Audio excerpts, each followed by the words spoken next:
So we got the movie. Here is categorized as a fantasy drama movie. This is the first time Tom Hanks, Robin Wright, and Robert Zemeckis reunite 30 years after the movie of Forrest Gump. It's not like your traditional movie. The movie here spans eons of generations, such as the dinosaurs, and also in the late 2020s, such as COVID. What happens when multiple people inhabit the same place across many different decades? Find out as we talk about it. Let's talk about the controversial de-aging technology. Although I did see it, I did feel like it was fine. A lot of people are gonna be put off by it. I even was talking to some of my friends, but when it was first introduced a few years ago, yeah, it was kind of weird, it was kind of wacky, but now seeing it, and I feel like it actually works for this type of movie because the camera angle does not change more. We'll talk about that in a minute, but still, in a couple of years, it's going to be amazing technology. This is still like, I don't want to say it's infancy, but it's kind of almost coming into the intermediate level, so it's actually not that bad, and it's cool for me because some of us, we didn't go to the theaters when we were younger. I think the first movie I saw was Harry Potter. The reason why the de-aging for me works so well, it's not only it's fine for the movie that they're telling because it spans eons of generations, and you clearly see them literally when they're at their current age. Let's say, I don't want to say like elderly, but like late adulthood.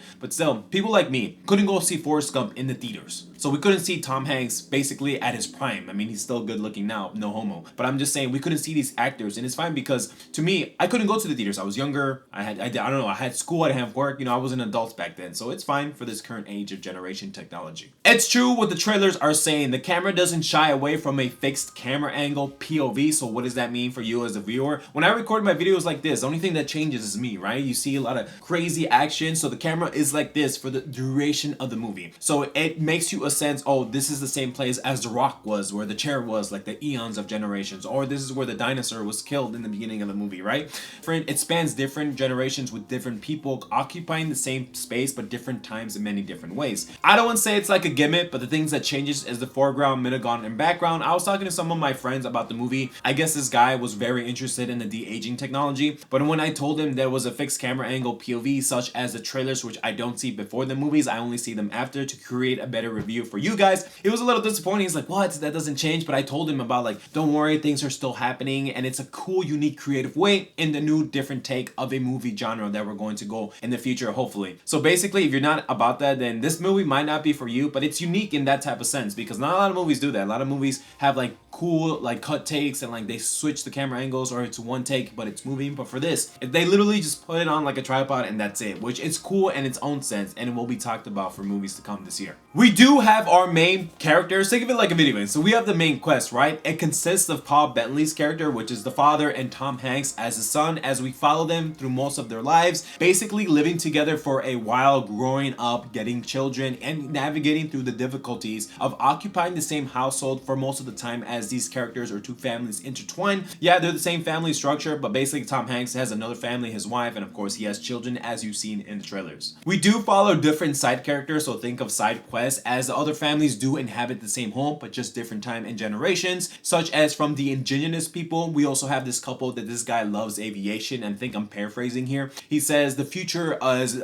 flying, which it is because I literally just got off the plane like 2 or 3 weeks ago. There's another couple right before the invention of the TV, or right across from it. Basically, this guy and this girl, you know, I guess they're married, you know, they have romance, and he basically makes like the first renowned like chair. He calls it the Relaxy Boy, and that was very comedic in its nature because it has a more youthful appearance. And had to be in other theaters at the moment, laughing at multiple points and interviews such as the side characters and side points throughout the movie. I was basically surprised because I actually said OMG to some points in terms of a laughing way because of what's going on with the different generations, and also what the occupants are having the same home, such as a cool, unique twist the movie creatively had to do to keep us engaged since the camera does not change. One unique way that the movie does to connect these storylines is the side characters and the main characters. Let's say something's happening, like say someone's getting pregnant. Let's say she got pregnant. It literally connects the same amount of themes into like the indigenous people or the other couples. I'm like, wow, that's cool to keep it creatively engaging for like the audience to see, because she got pregnant and then the movie quickly changes to the indigenous people literally acting the same way, just in different like contexts, like different lifestyles, different music, different fashions, different like nature and stuff, whatever. If you've seen in the trailers, you're probably seen these little squares. Now you're probably thinking, what are these squares? I had even one guy in my theater, not in like a rude condescending way, he literally said, I don't get get the idea for those squares. And at first I'm like, you know what, this is probably a gimmick, but I thought how creatively, distinctively they use it to foreshadow things such as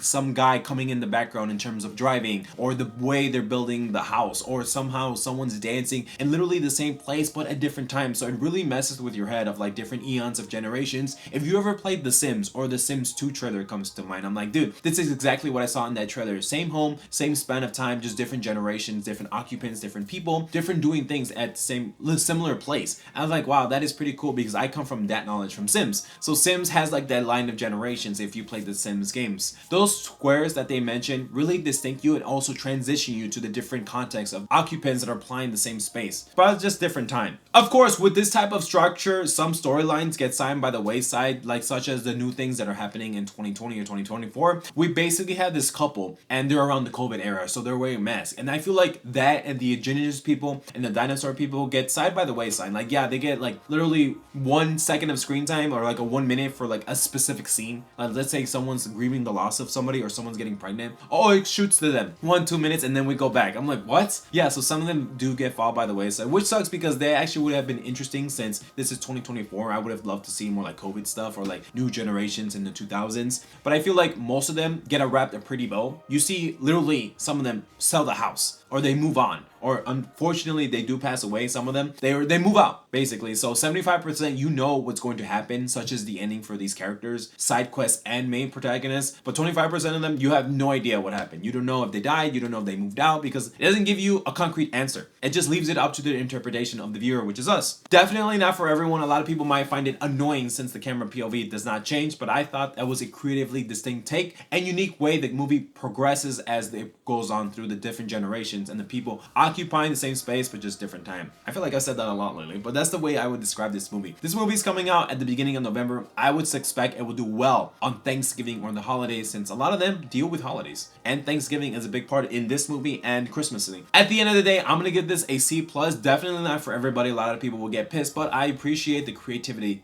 If you made it this far, I really appreciate you so much. Maybe consider hitting that like button and turning on notifications so you never miss a video. And with that, take care, bye.